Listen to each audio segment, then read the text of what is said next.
In today's episode, we will hear from Craig, a transformational life coach who helps people implement holistic lifestyle changes so they can evolve physically, mentally, and spiritually.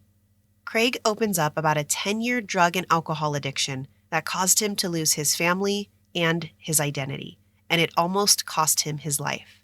Let's hear more about the street he lived on. You are listening to The Streets of Our Lives with your host, Lena LaRue. Together, we will embark on a journey to heal from the wounds of our past and live a life of acceptance, gratitude, and inner freedom. You will hear real stories from people who have found healing and hope after difficult life experiences. We will also discuss topics relating to mental health, physical health, emotional well-being, relationships, self-love, etc.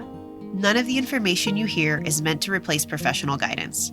This podcast is meant for inspirational purposes only, and you are encouraged to seek out professional advice elsewhere. I hope you enjoy the show.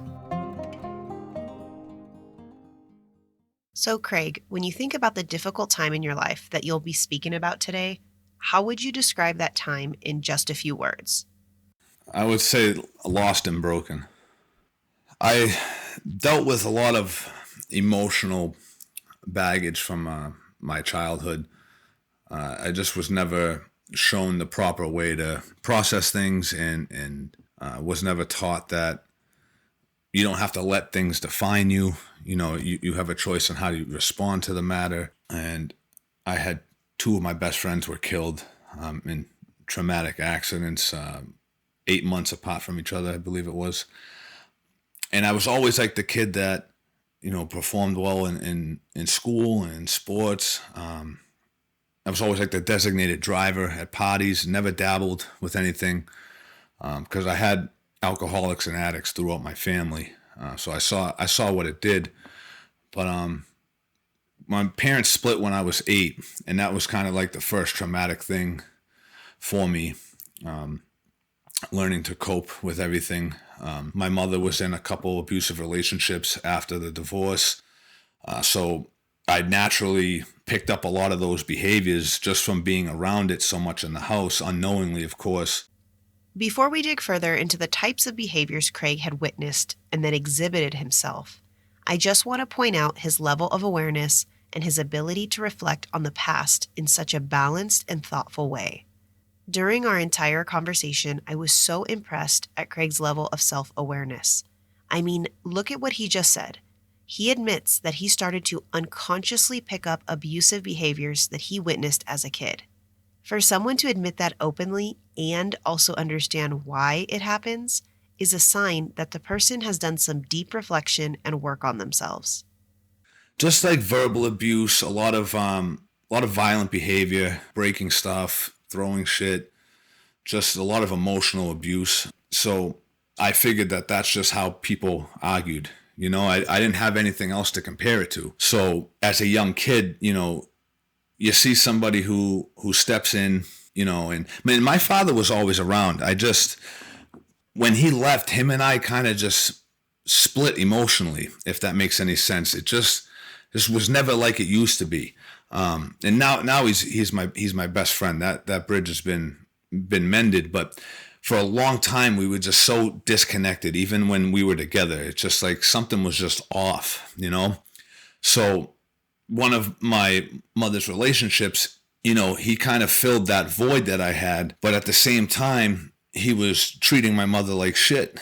You know, and she was crying all the time, and he was leaving and then coming back and then, you know, peeling out of the driveway and just really aggressive behavior. But as a little kid, when you love this person and then you love your mother and you're seeing, you know, you can't make right or wrong of it. You're just like, oh, this is just how it is, you know. So naturally, a lot of my early relationships mimicked this kind of style because that's how I saw men handle emotions. You peel out, you get aggressive, you know, you yell, you scream, you break stuff. So I didn't recognize until I started, you know, having those behaviors myself that this is a problem. You know, people were calling me out for it, and I was just in complete denial because it's like I didn't see anything wrong with it because that's how I grew up.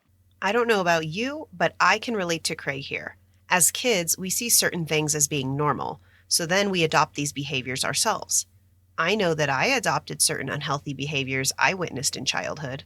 Thankfully, like Craig, I have learned why these were my go to responses at times, how my upbringing was a powerful factor. I've also learned that there are healthier, more productive ways to respond. So, as we have heard, Craig was a responsible kid growing up, but he faced many difficult situations. His parents divorced when he was 8 years old. He grew up in abusive environments. He was in unhealthy relationships himself. And then two of his best friends were killed in accidents. The emotions were a lot to handle, and Craig found something to numb the pain and frustrations. One of my buddies I always hung out with, he was into pills. Always offered me it, and I was like, nah, I don't. And then he offered it me this time, and I did it. And it was like, yeah, it was just one of those things where I was just like, oh, okay, so this is how I'm supposed to feel, because it completely numbed everything that I was going through. And because I wasn't aware consciously of like the actual issues that I had, because I was in such denial and my ego was just too big to ever admit fault, this became my go-to. And I just took off running with the drugs and alcohol. And it quickly escalated more and more and more. Then I started getting in trouble with the law. I was getting arrested and then out of jail. I totaled 3 vehicles within the same 2 weeks of each other. Again, I just felt like I was untouchable, and I was really just this scared little boy that needed a hug, but I manifested the complete opposite in that, because like the ego likes to try and protect us, so I was always overly aggressive and I was always overly violent because I was scared. I was still that little boy who didn't know what was going on and how to handle it. So naturally, as this kept going further and further, it progressively got worse, and I wasn't able to see the signs, and life just kept getting progressively worse for me. And I ended up getting into IV drug use. I was homeless, under bridges. As we have discussed in past episodes, when one is struggling with unpleasant situations in one's life, it's common for that person to engage in coping strategies to deal with or cope with the situation. Craig explained that in the past, his coping strategy was to turn to drugs and alcohol because he recognized how it numbed the pain he was experiencing inside. Craig told me that his drug problem started at the age of 18 and ended around the age of 28. I asked him if he would go into more detail about that time of his life. So once I started the IV drug use, that's what kind of brought me to my knees. Once I graduated, because I was spending like $200 to $300 a day on pills, and then you meet somebody who is in the drug game when your dealer's out of shit, and you're like, hey, can you get me any? And they're like, no, but I can get you heroin. And I'm like, oh, no. And they're like, oh, it's the same thing, it's cheaper, blah blah blah. So I spent $40 on a bag of heroin, and it lasted me like 4 days. So naturally, in that position, you're like, oh, this is a bargain. Yeah. And then as the progression would have it, then the next step would be shooting it, because you're not using as much. And the way the addict's mentality, always trying to get more out of less, in every area of life, and especially like in the actual addiction itself. So that was just like the natural progression. But it really just came down to the people that I was surrounded with, because if you sit in a barber shop long enough, you're getting a haircut. And I was just hanging around people that were, doing drugs and numbing their feelings and just escaping reality. And naturally, it took me a while, but that's just something that you can't escape.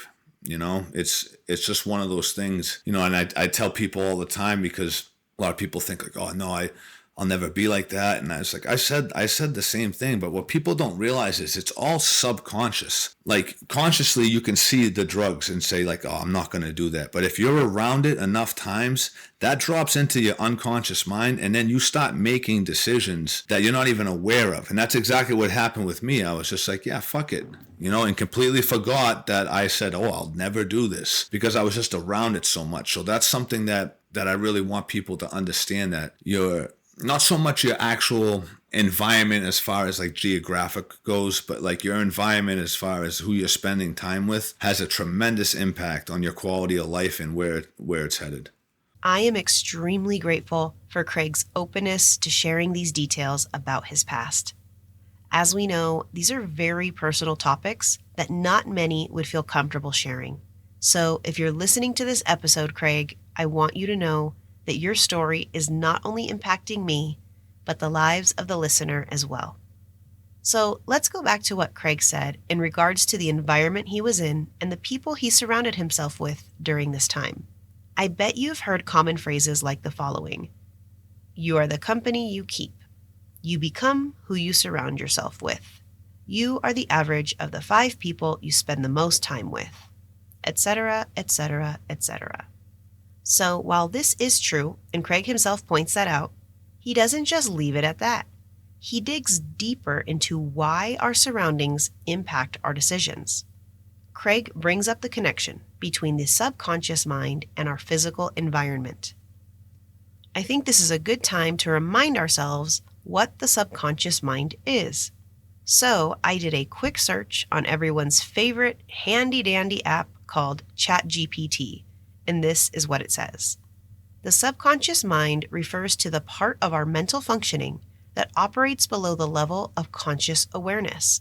It stores memories, processes emotions, and influences behavior without our conscious control. It also says our subconscious mind is highly influenced by our physical environment. It's constantly absorbing information from our surroundings, even when we're not consciously aware of it. This can include everything from the layout of a room, to the colors we see, to the objects we encounter regularly. So yeah, it makes sense when Craig says that it's not just the people he was spending time with, but the physical environment he was in, the physical cues that his mind was picking up, that ultimately affected his drug and alcohol abuse. Okay, so now that we have that cleared up, I wanted to know how Craig's addictive, aggressive behaviors and unhealthy lifestyle affected his relationships with his loved ones.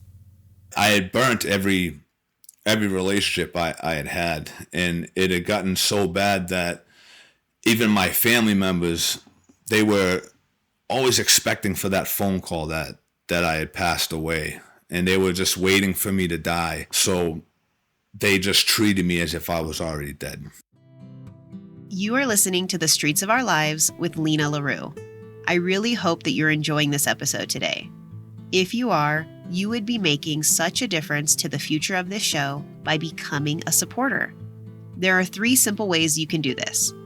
Number 1, you can leave a review or a 5-star rating on your favorite podcast app or share the podcast with your online friends. 2, you can leave a small donation as small as just $5.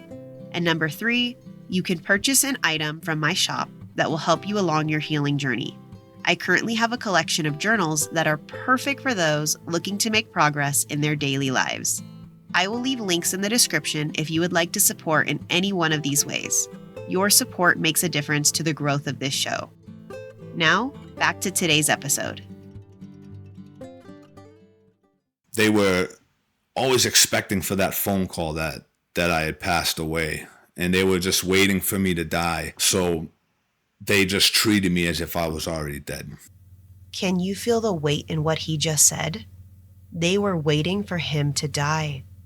I asked Craig what that felt like, knowing his family had lost all hope for his future. You have to understand, like, the life of an addict at that deep in the game. It's everything's a lie, everything's a manipulation, every promise is empty. There's no depth or weight to your word anymore. You're just living a complete dishonest life because you're living a lie within yourself, you know? So there's only so much wreckage you can bring to those people around you before they have no other options, you know? I had tried, like I said, it was almost 10 years in and out, you know, trying different things. And every time I tried, I was like, this is it. Oh yeah, I'm done. But I had already known in the back of my head I wasn't done, you know? So I was just lying and making promise after promise. And it's funny because it had meant so much to me to really get it right this last time that once people started coming around again and they were calling me when I was in, rehab and all this stuff, they'd be like, oh, how you feeling? I'm like, good.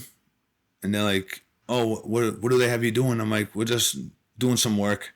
I was very vague. And they were kind of like, what do you like? Because they were waiting for me to be like, oh my God, this is the last time and this is it. And oh my God, I've never felt this good. Because that's how I used to speak every time I was locked up in a rehab or something. So I just said, you know what, Craig, like, you're going to show them this time. You're not going to blow smoke up their ass. You're not going to, like, you owe it to them to be honest. And I just said, I'm okay. And they're like, are you sure? You don't seem, I'm like, just trust me, I'm okay, And my sister ended up reaching out to me, and she was like, Mom and Auntie Sandra's worried and this and that. And I was just like, Ashley, like, I just don't want to lie to people anymore. I don't want to fabricate. I said, I'm really putting the work in, and I just want to show you guys the new me. I don't want to talk anymore because my word hasn't meant anything in a fucking decade, and sorry, I'm getting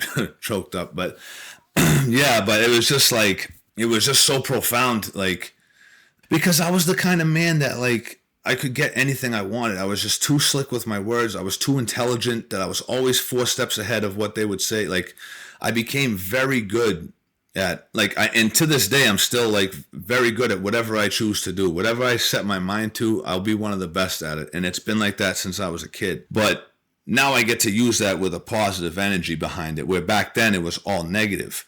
And once I started doing the work on myself, I just started realizing how incongruent my actions were with the man that I actually wanted to be. And, the lying and the manipulating and the storytelling and the fabrications and the just complete dishonesty was just so far on the other end of the spectrum of how I wanted to live and the energy I wanted to carry and the energy I wanted to transmute to those in my life, that I was just like, I'm just not doing it anymore, and when she had reached out to me, that's when I knew. I was like, all right, they're worried, because her and I weren't really on good terms at all for most of this. So when she reached out to talk, I was like, all right, I gotta let her know, and she was just like, well, I support you 100%, and I hope you pull it off this time, and I did. I'm sure you heard Craig apologize for choking up on his tears when he recounts his past. Let me tell you, tears were frequently rolling down my face during our conversation together. I'm not sure about you, but I believe what can bring us the most shame and hurt about our pasts is not necessarily the poor decisions we made, but the fact that we weren't true to our word, that we acted in ways that didn't align with our deeper values. I know I've dealt with shame, more so from the broken promises than the unhealthy actions themselves. While we may always feel a sense of shame in our hearts that might never go away, it doesn't have to be the only thing that defines us. We can decide to take that shame, take that pain, and turn it into purpose. You're listening to Craig today because that's exactly what he did. However, not everyone will have a positive story like he does. Not everyone changes their life around. I wanted to understand what it was that finally pushed Craig to change his life for the better. As life would play out, I just kept digging rock bottom after rock bottom. I had dug so many rock bottoms, and I ran out of yet. Like, I always, when I work with people, they're like, oh, well, I haven't lost my job. And I'll say, yet. Oh, I haven't lost my marriage yet. I haven't lost my kids yet. I haven't, I had, like, ran out of yets, and I got to the point where I was like, oh, I didn't die. And then it was like, yet, and then I overdosed and they brought me back to life. So I had no more yets, I was completely out of mulligans, I had nowhere else to go. And again, I was just extremely stubborn, and it took me a while to get to the point. And I think that's why I needed that type of trajectory downward into hell, because I had to have my spirit completely shattered to where it was like I just had a bunch of clarity. Like, I gained so much clarity from rock bottom, where it was like, this is not the life that you want to live. And I had avoided looking at that for so long because being a drug addict, as off as it's going to seem, but I want to just kind of help people understand the mentality behind it. It's like a love-hate thing. Like you get to a point where, you start doing it to numb your emotions. Then you physically become addicted. And now you hate yourself for allowing yourself to become physically addicted. Now you need more to numb the new feelings you have. Now you're more addicted, so you get more sick without it. So it just piles on and it piles on. And it had just gotten so bad that it forced me to really take a look at the life that I was living from a bird's eye view almost. Whereas before, I wouldn't want to look at it because it scared the shit out of me, because here's something that I know I'm using as a crutch to get through everything in life, whether I got a promotion or a breakup, or I would find any and every excuse to use under the sun. And if I didn't have one, then I would end up getting sick from withdrawal. So I would just use to not be sick. So I always had an excuse, but it scared the shit out of me thinking of like not having that in my life, because I didn't know who I was without that. I had started so young, and it had been a part of me for so long throughout every phase of my life. Even though the phases were getting progressively worse, I was just clinging progressively tighter to these vices. So it scared me because I didn't know if I could do it, number one, because I was so used to it.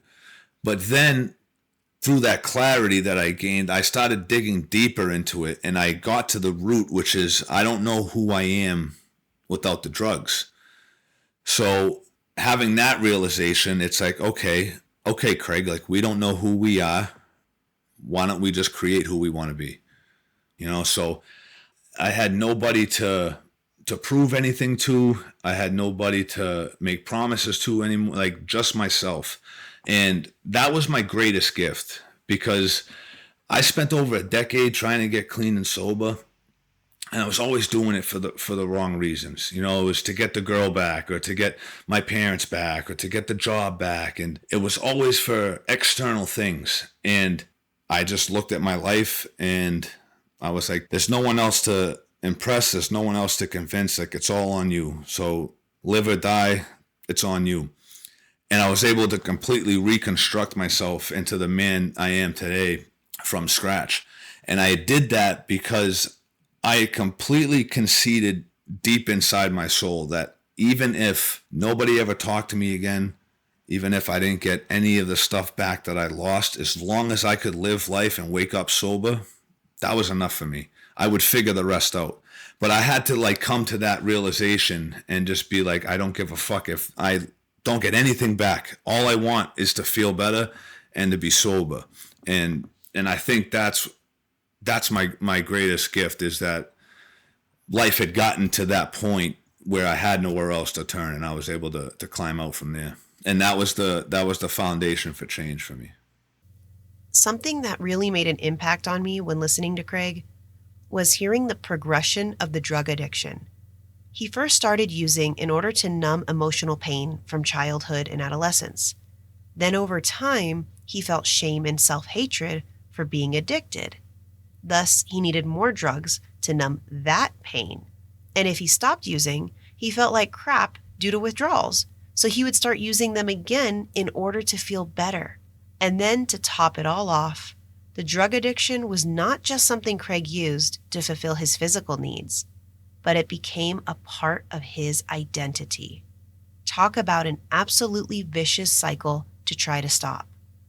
No wonder drug addiction, or any vice for that matter, can feel impossible to let go of. I ask you, my dear listener, to keep this in mind if you ever find yourself harshly criticizing yourself or someone else who may be deeply affected by an addiction of some sort. Thankfully, we do see that there is hope, though. Craig finally recognized that he didn't know who he was without the addiction, but that he could create the person he wanted to be. Let's find out how he did that. So I just started doing work around the root cause of why I used to begin with. I was always under the impression that drugs and alcohol were my problem, but they were actually my solution. The problem was, a spiritually rooted sickness that I just never was able to acknowledge and heal from. So I ended up getting with a mentor who, had walked the same path that I walked and was sitting somewhere in life that I had hoped to be at one day. And he kind of just took me through the process of all the way back to childhood. There was a lot of writing, a lot of journaling, a lot of sharing. And, I started understanding about like resentment and hypocrisy and selfishness and self-centeredness and egoic behaviors and everything that encompasses, an alcoholic's mindset and belief systems and everything. And once I started doing that, I just started stripping away parts of me that I didn't want. And I didn't realize that that's what was happening in the process until I kind of went up a level. And then I would look back and be like, oh, okay. And then I would continue to ascend. And the more I ascended, the more that became clear to me, if that makes sense. And in the beginning, it was really tough because it's such a deep soul search. It's like an unburial of every skeleton and things that you didn't think you would ever have to, relive and revisit. And you just have to unearth all that stuff that you've been burying and really clean it up and organize it and get to the reasonings behind everything. And when I first started doing it, my ego was just like, fuck this. Like, we don't need this. Like, you've been clean this long and this and that. And then thank God I had that mentor because he just started laughing. And I'm like, what? And he's like, yeah, we all did this. Everybody here that you see that, is really doing the thing. Like, we've all been there. Like, I'm like, what the fuck? And he's like, yeah. And then, then I would get, angry, because I was like not getting my way, so I was still, throwing a fit essentially emotionally, but I was just like, I'm like, this fucking sucks. Like, this sucks. I'm like, my whole life has been a fucking lie. And he's like, you're doing it right. And I was like, what? I'm like, you're not hearing me. I'm like, my entire life has been a lie. And I'm seeing it. And they're like, yeah, you're doing it correctly. You're on the right path. And I'm just like, this doesn't make any sense. But I just stuck with it. And I just kept following his guidance. And because at the end of the day, he had told me, if you could have done it on your own, it already would have been done. That really like pissed me off, when he first said it initially. But then like that quickly dissolved because I was like, he's right. And I just stopped denying facts. I had a placate of experience and evidence showing that I had no idea what I was doing. And everything that I tried to do failed miserably. So it's like, all right, maybe this guy's onto something, So it really just took the willingness and the open-mindedness to actually follow the instructions and really apply the teachings that he was doing. And like I said, it was messy. And, the healing process is meant to do that. You're not going to level up and really evolve if it's easy. If it doesn't bring out any struggle, any friction, and doesn't force you to take massive risks, it's not a level up. If there's too much comfort there, then there's no growth. So that's something that I also had to like shift my paradigm around. It was just like, all right, the more uncomfortable this is, the more it's going to expand my consciousness and my evolution.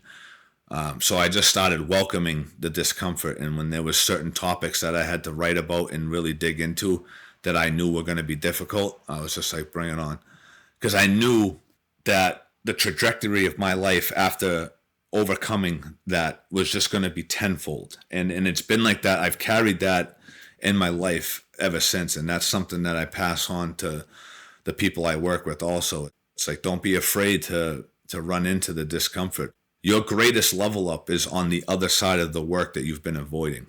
So for me, the work I was avoiding was looking at my childhood shit and everybody who harmed me and the stuff that I've been through and the whole timeline of, since I was a kid to when I walked into that rehab, everything in that span was sufficient enough for me to take a look at and really, sift through and and heal and accept. A lot of it was just acceptance. It's just there's too much time lost on stuff from the past. We let it define us, or we overthink about the reasoning, and I have to know why this happened, and I have to know, what could I have done differently, and it's just like you can't change it.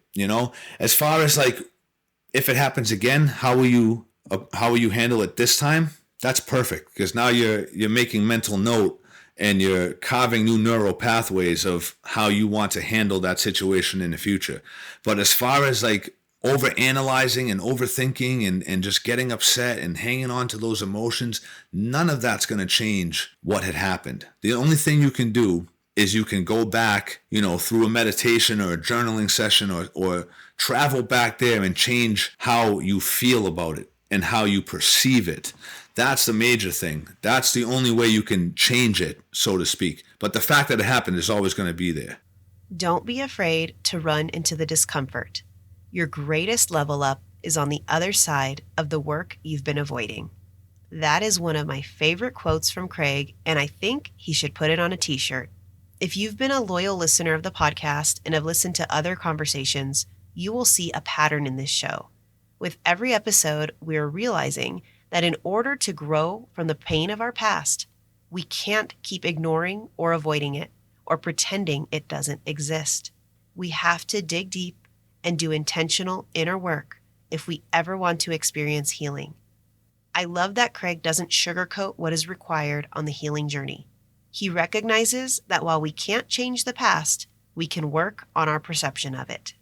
Thoughts become things, and the way that you view everything can have a massive shift on your life. Like if I sit in something too long, then I end up becoming very negative, and all I see is problems, and everything sucks, life sucks, and this always happens.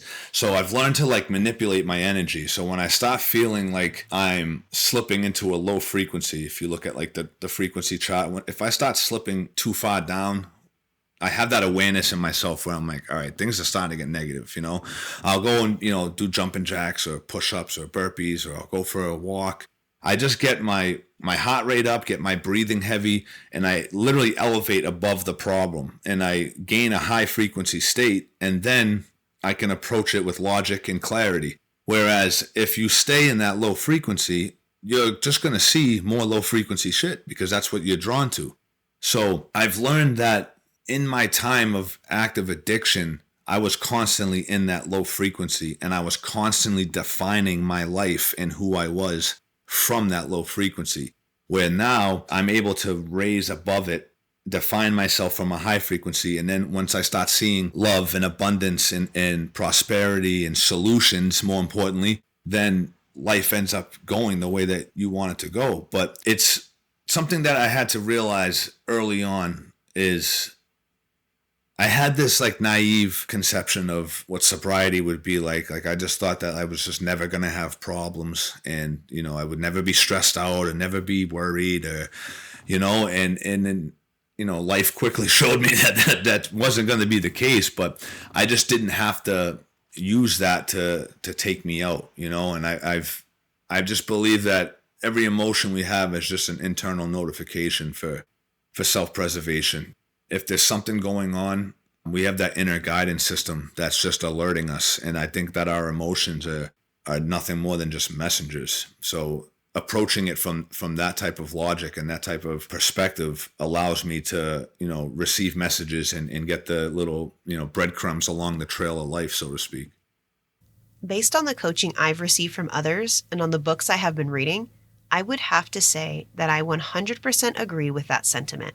Instead of being in fear of our emotions or symptoms from our bodies, we need to learn to trust that they are messages trying to teach us and guide us. Speaking of teaching and guiding, I wanted to know more about the system and philosophy Craig uses as a life and fitness coach, and how he helps his clients make lasting transformations in their lives. I have two tiers for my program. So I have a mid-level program, which is mindset training, nutrition. So we get you workouts, your meal plans, We have weekly Zoom calls with the rest of the team. So it's more of like a group setting, but customized to you. And then the elite level is like a real deep dive into spiritual growth and personal development. That's like one-on-one with me, where you get everything from the mid-level program, plus there's like non-negotiable weekly tasks that we have. I restructure your daily routine. This is like if you have vices that you have to drop and everything like that, this is the best bet for you. Obviously, it's more on the pricey side, so I always offer that to people. And then if it's not in the budget, then we just throw them onto the mid-level, and they still get the same growth, so to speak, because they get the same tools. It's just not such a deep dive where it's one-on-one with me, where we can really unpack everything. But it's just mastering the fundamentals. And once you learn to gain control of everything you can control, stuff externally starts losing its power over you. Because when you start trying to control other people's opinions, other people's actions, other people's feelings, you end up giving your power away. So what I teach people to do is regain that back through the simple 3 things, where it's mindset, training, and nutrition. You have complete control over what you consume. And I teach you how to have complete control over your thoughts and how to, use them beneficially for your growth, right? And then obviously physical activity. And the process of that, through the dedication, the commitment, the focus, the drive, all that you learn through fitness and having that diet, that's applicable in all areas of life. But a lot of people have not committed to themselves at that deep of a level. You know what I mean? And I'll set the meal plan up to eat 5 times a day. And people are like, well, I just like eating 3. I'm like, well, let's break it down into 5, because the more chances you have to slip and then you don't, your confidence is going to boost. And they're like, okay. And they don't understand that a lot of the mindset development is just putting weight into what you want to mean to you. So like my wake up time means everything to me, because as soon as my feet hit the floor, I'm already winning. And then I just structure my day with little wins, where it's like logging my food or reading a quick passage in a book, meditating on a quote, or, just little everyday tasks, brushing your teeth, making the bed. Those are all wins for me. And people look at me and they're like, oh, that's weird. Brushing your teeth is a win. And I'm like, well, that's why I have more confidence than you, because I really believe that if I brush my teeth, that's a massive win. So I'm leaving the house with 7 or 8 wins stacked before I even start my day. My confidence is through the roof, And it's one of those things where people like to hate on what they don't understand fully, or what they're incapable of doing themselves. So part of the level of commitment that they gain through this is because, it's difficult, it's waking up early. It's getting a quick workout in, whether it's jumping jacks, push-ups, get your heart rate elevated. And then we're going to go into some reading and reflecting, and then we're going to do some journaling over what you've regret from the day before. Make sure that you're not going to do that again this day. You're going to start hitting all your meals and hitting all of your macronutrients, and you're going to get your workout in, and then you're going to, not break that character throughout the entire day. And then you're going to use regret as your guideline. If you come out of pocket with somebody, or you cut somebody off, or you yell at the kids, and whatever it is, and you feel regret, that's a notification that that's not in alignment with what you're doing, where you're trying to go. So I don't think that people can choose to regret something. Like people say, well, I'm probably not going to regret that. And I'm like, you have no idea. I really believe that the universe is always speaking to us. And I really believe that we have a conscience that is, connected to our higher self, that is always feeding us information. And regret is one of those things where it's like, listen, buddy, you fell off a little bit. Let's get back on track, So I teach everybody all this stuff. There's some people that come in and, they're hardened like I used to be. So I'll shoot them with some universal wisdom and spiritual laws and everything like that to kind of soften them and get them to use that aggression in a more positive way. And then there's other people who come in that are just really soft and broken and people pleasing, and they have a hard time standing up for themselves. So they need more of a kick in the ass type of approach, because they already have the universal language, so to speak. They're just not using it properly. So it's all like case by case basis, but it's definitely one of those things that people come in and they're like, there's no way it's this simple. And I'm like, it really is. And the people that are able to dumb themselves down and just trust that, 3-4 months in, they're just like, I'll never live any other way again. And I'm like, that's the point. But then there's people who are too smart for their own good, who have been preconditioned that everything's elaborate and extravagant and you got to do a bunch of different things and you can't give all your attention to one thing. And, and those are the people that they don't even last a month. They'll be like, well, when's the workout routine change? And I'm like, you're in your first month. Well, when can I start doing this? And I'm like, listen, we're not oh, well, I read before, I used to do that. And I'm like, yeah, what you used to do got you here working with me. We got to shatter that. We got to start from scratch right now. And the best thing to do is you focus on creating the best you inside and out, mentally, physically, and spiritually. And then we bring that best you forth into every single day. It's just understanding that, like, I get the most clarity just from adhering to a diet. It seems so like monotonous, but it really has like a tremendous impact on my mental and my spiritual growth when I'm able to like pull back and sacrifice and exhibit restraint. I grow from that because it's purpose over pleasure at that point, where if it's just pleasure seeking where I'm like, oh, I can have this and I can have, and there's no control, that spills out into every area of my life. Even in sobriety, I've gone off and, wasn't really focused in being intentional with how I was eating. It just spilled out. And then I was not intentional financially. And then I wasn't intentional with my wife. And then I wasn't focused with my kid. Like it spilled out into, and I'm like, holy shit, it really does start with the food. And it just kind of reiterated and drove home the stuff that I teach. And it was just like, damn, like this shit really is the real deal, When Craig told me how he considers everyday small tasks to be wins, I was immediately intrigued. This is a great way to start growing confidence and trust in oneself, especially for many of us who have bought into the idea that we aren't successful unless we accomplish elaborate daily routines. I really like Craig's holistic approach to how he encourages his clients. Craig is also a no-nonsense coach.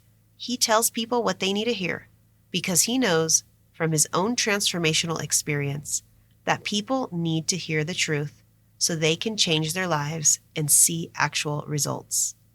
People reach out to me all the time and naturally to help somebody, I have to tell them where they're falling short. Otherwise, I'm just wasting time talking to you. If you reach out to me for help, I have to tell you where you're falling short. That's my job.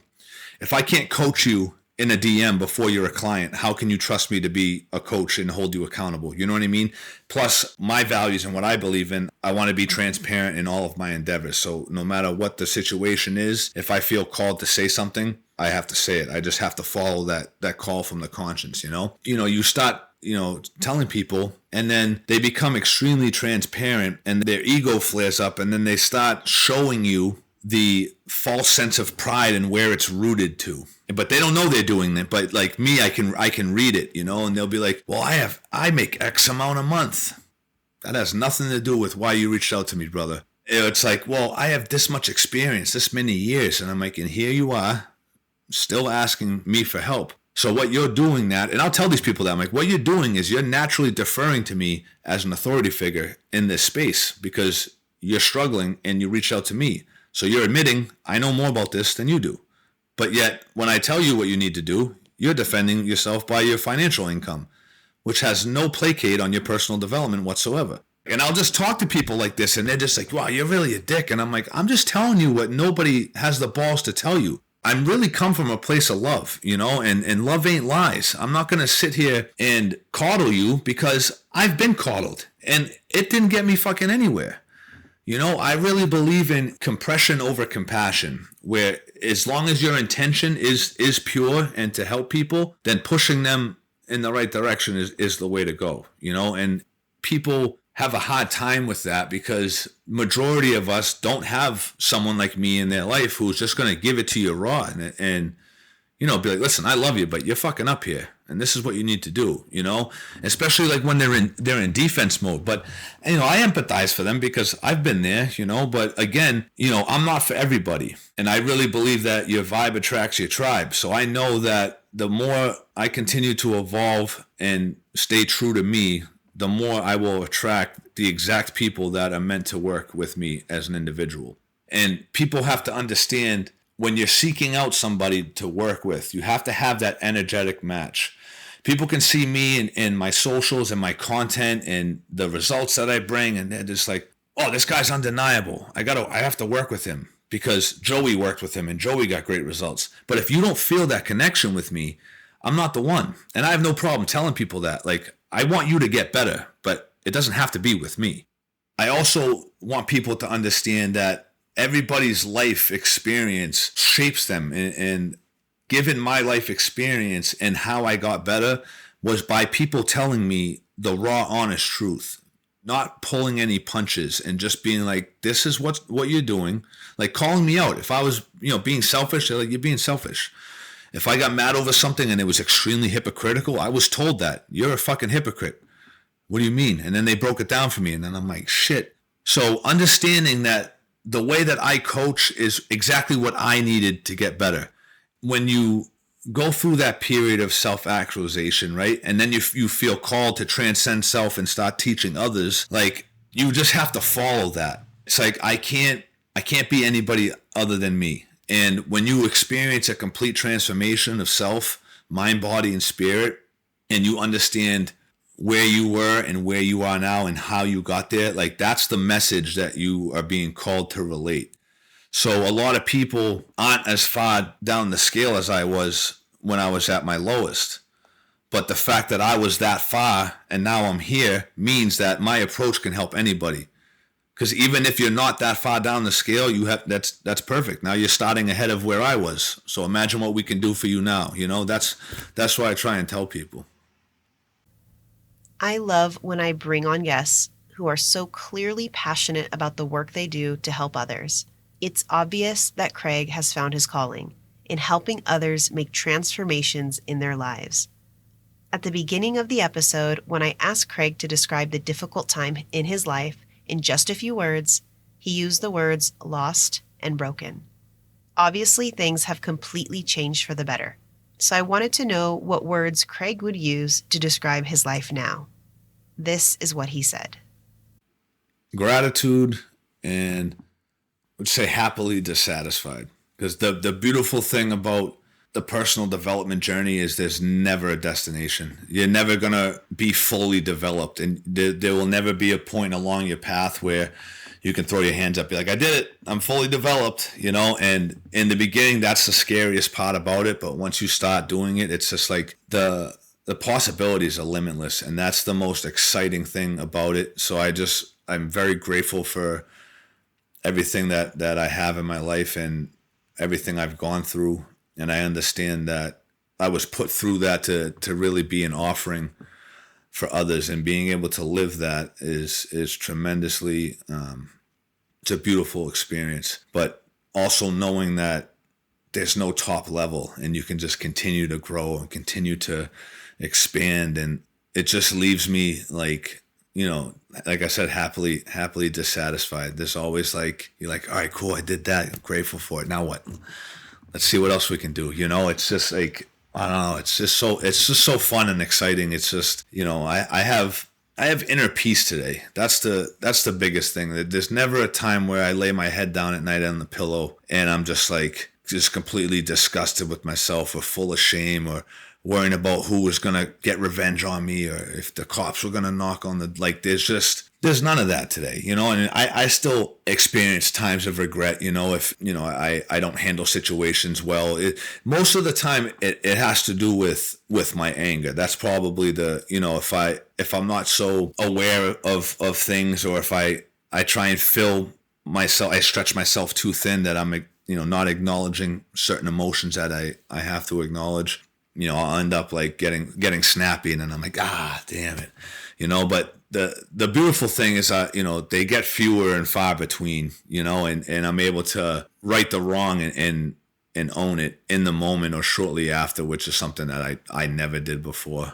I wouldn't even been able to acknowledge that I was at fault. I would have blamed the other person for it, but I'm still human, but it's just, life is just so good today. There's just no other way to put it. I'm truly blessed. My soul felt so energized while listening to Craig and hearing his excitement for life. At one point, Craig was on the brink of death. His family had no hope for his future, and he was uncertain if he could live life without drugs. Now, you hear him talk about that time with so much gratitude. He knows that he was meant to go down that broken, lonely road in order to come out on the other side stronger than ever so he can help others on their journeys. If you felt energized and grateful while listening to Craig, I urge you to reach out to him. I will be sharing his contact information in the episode description. While I found myself feeling motivated and energized by many things Craig said in this conversation, a key takeaway I would like to share is this. Growth happens when you welcome the discomfort. We can't expect to evolve into the healthy, content person we desire to be unless we recognize and welcome the discomfort of our past. It's just like what Greg said earlier. The healing process is meant to be messy. We have to be willing to dig up the stuff that we've been trying to bury and hide away. Because as we know, no amount of drugs, alcohol, food, sex, whatever coping strategy you've used in the past, no amount of those things will ever totally get rid of the pain that you seek to ignore. In order to heal, we have to change our perception of the pain. We have to try to look at the pain as a blessing, as a tool, something to be used for a bigger purpose. The pain can be used in a productive way. It can be used to help us grow and evolve and level up. Are you ready to welcome the discomfort? This is Lena LaRue. I'll see you on the streets. You just listened to an episode of The Streets of Our Lives. This is Lena LaRue, the host and producer. I hope that you were encouraged and inspired by this episode. If you were, please help others find the podcast by subscribing, sharing, or leaving a rating on the show. Please feel free to reach out to me with any comments, questions, or suggestions for upcoming episodes. If you'd like to monetarily support the show, you can find a link to make a donation in the description of the episode. Thank you so much for your support. See you next time.